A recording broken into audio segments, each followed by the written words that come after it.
Well, hey there, and welcome to the channel. I'm Cindy Daychuck with Queen Bee Creations, and we're doing something that I wanted to try for a while, but I needed tin cans, and it didn't occur to me, I don't actually use many foods that come in cans.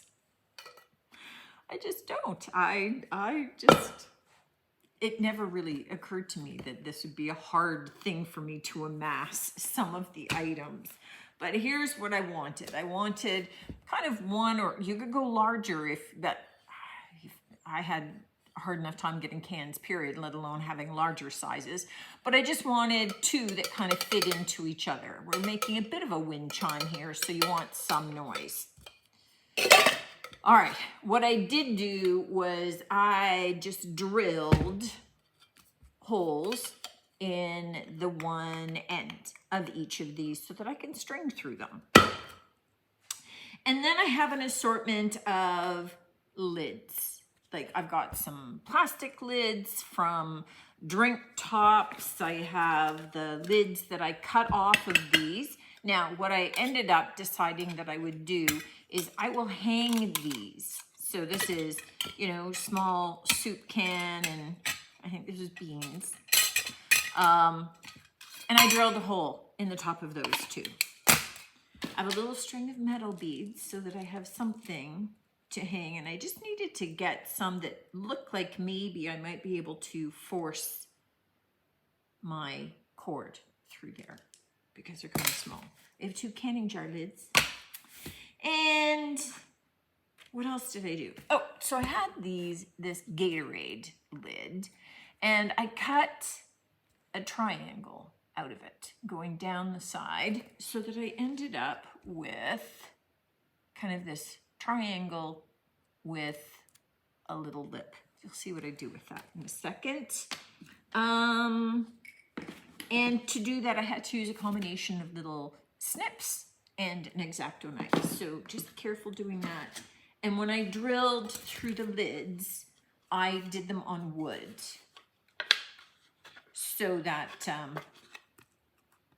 once I drilled through, it would go through the wood and not my table. What else did I do? Oh, these guys were the top of little juice bottles, and they had the dates on them. So I discovered that nail polish remover takes that ink right away, so that they're all good. All right, so now we get to start assembling. So let me get my hot glue going, and got my cord in here. So what I do have is I have a bunch of different cords on a just a wooden paper towel holder so that I can use what I need. This one doesn't go down any further because it narrows at the top, it's wide at the bottom, but it just gives me 3 different ones and I can pull them off.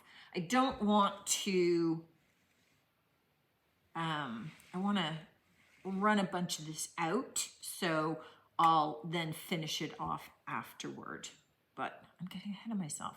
So let's see where we go. All right, I think I have everything assembled. In my head, this is really cute, so hang in there.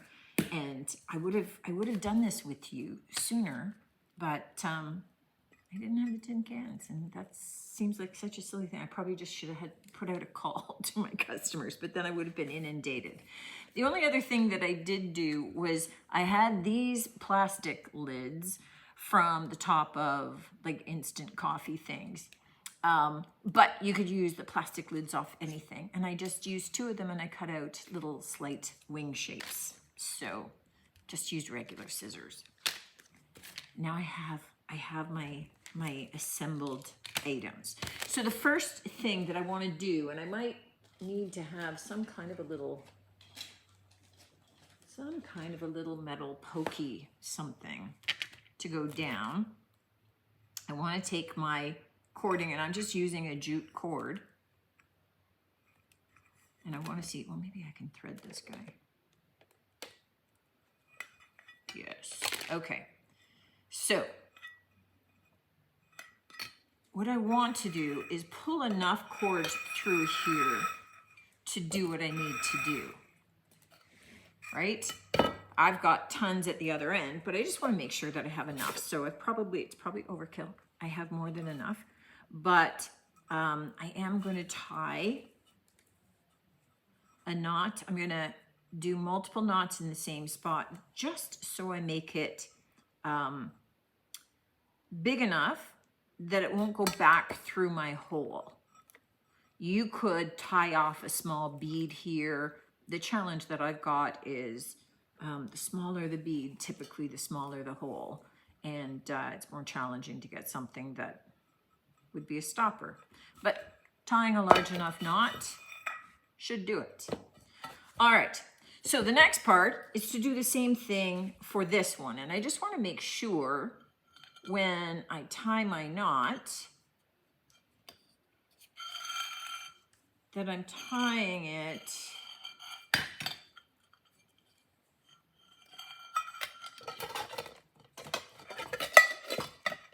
close enough to there. Oh, that's going to be a challenge. I'm tying it close enough in there that when I drop it down, it's going to kind of hang within the body of that.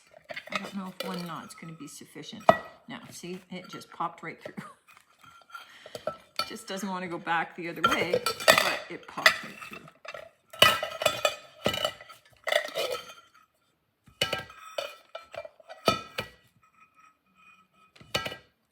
I think that was my original big knot. Yep. Okay, this is a better plan now. All right, this is what I can do. I can take where my small knot is. How far down does that need to be?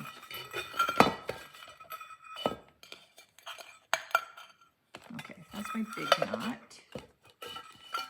And that's going to be there. The logistics, and that's my small knot.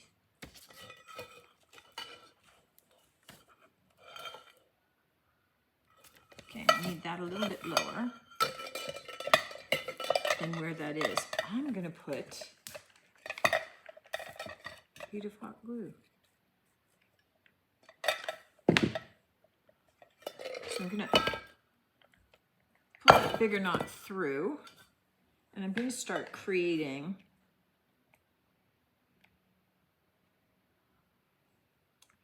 a bigger bead of hot glue right there. And I'm just kind of spinning it so that gravity will kind of center it.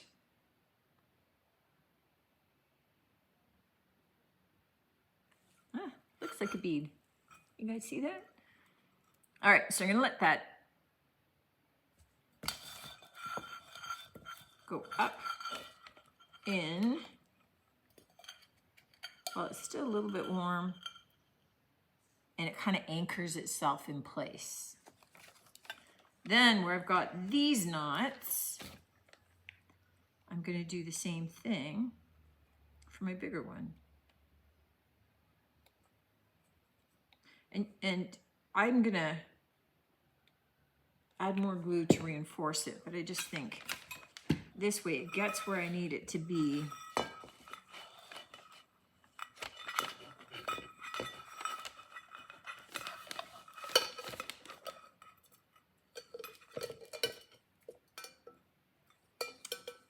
Yes, okay. All right. And we'll just do a little bit of a dab here up at the top to anchor it more in place. And we'll just leave that off to the side to dry. Awesome. Okay. And I'm staying out of the frame, so if you don't see my head, and you don't care. Okay, the next part of this is I have two canning jar lids, and I'm using these because I like having the little rubber part, and I have these two white Gatorades. So I'm going to glue those. Oh, these aren't Gatorade. I think these are juice lids. Whatever, it doesn't matter what they come off of. You're just using whatever you use in your house, right? So we're going to glue those. I'm just gluing them in such a way that I can still see that rim. Because these are going to be the eyes. And then I have two googly eyes. So I am going to put a dab of glue on the back of each of those.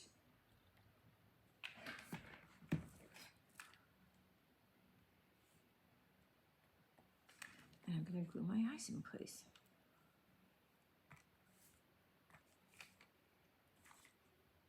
And these will be our eyes. All right, putting them off to the side. I've got my wings off to the side. I mean, obviously we're doing a bird, right? You're with me.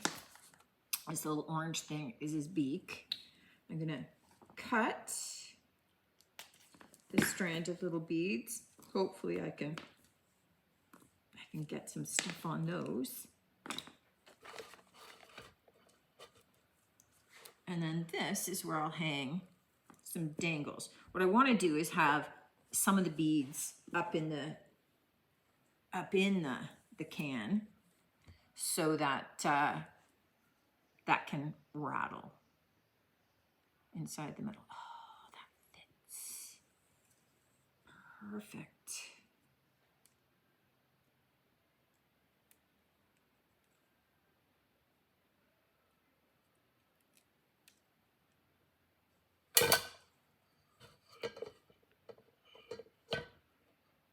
Okay, so we're going to do a little dab of glue up there on the bottom of that bead.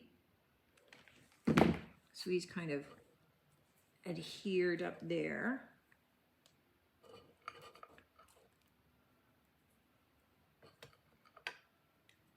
Kind of glued to some of the feathers on the string. But you can hear it banging. And I think I might do another one just below that a bit, so that we've got two up there that are doing the noise.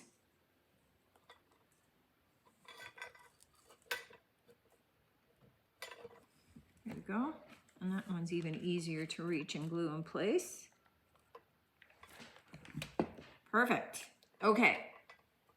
So down below, I want to have some of these hanging. I'm going to hang the big one first.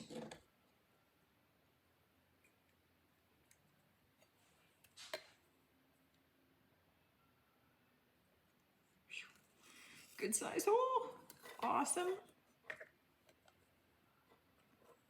All right, and I'm going to tie it off. All right, so I double knotted it, but what I am going to do is add a bead so it's sitting just below that.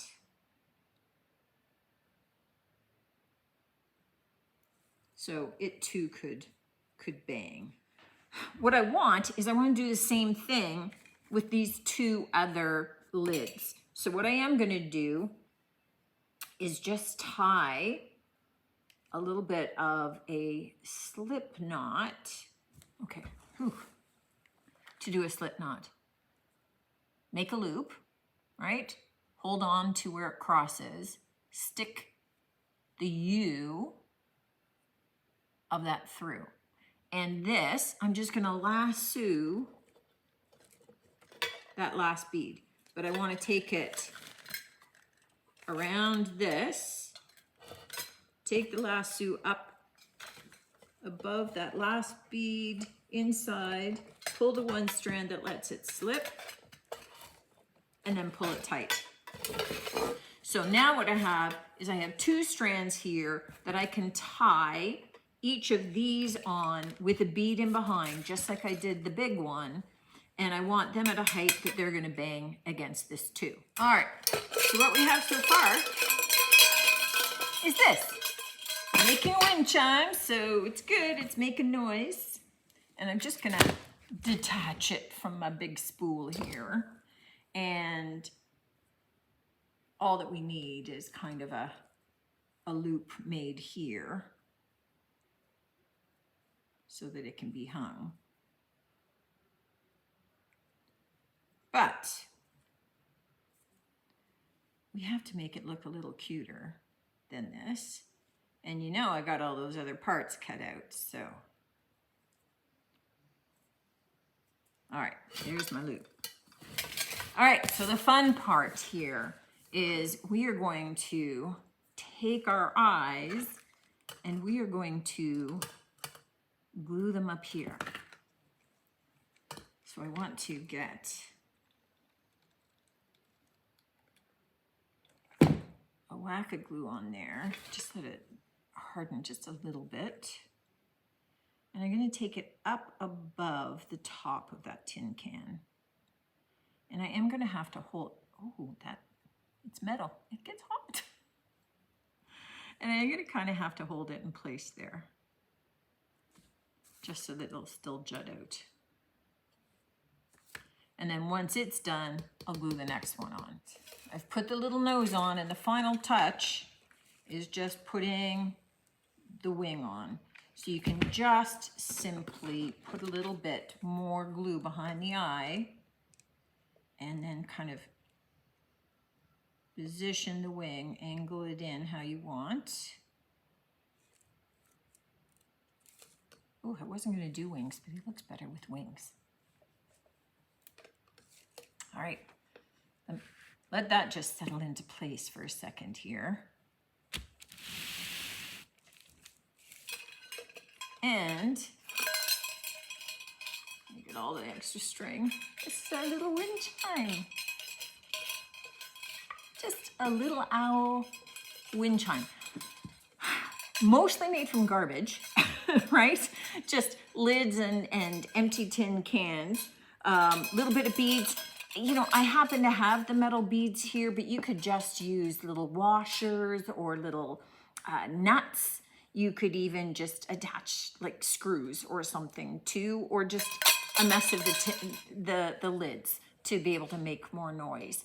Just something cute. I think it's fun sometimes to make things from your garbage because it's just going in the garbage, right? And I think that these are super cute to do with kids. Let me know what you think of this one. Let me know if you're gonna look at your tin cans and your garbage the same again. I didn't realize how little garbage I'm creating with this kind of item. So it was a hard one for me to put together, but if you use a lot of tin sauces and things like that, then you're gonna be able to make a mess of little owls. I love him. I think he's really cute. Looking forward to seeing you on the next one as always. Love to hear your comments. And until then, take care.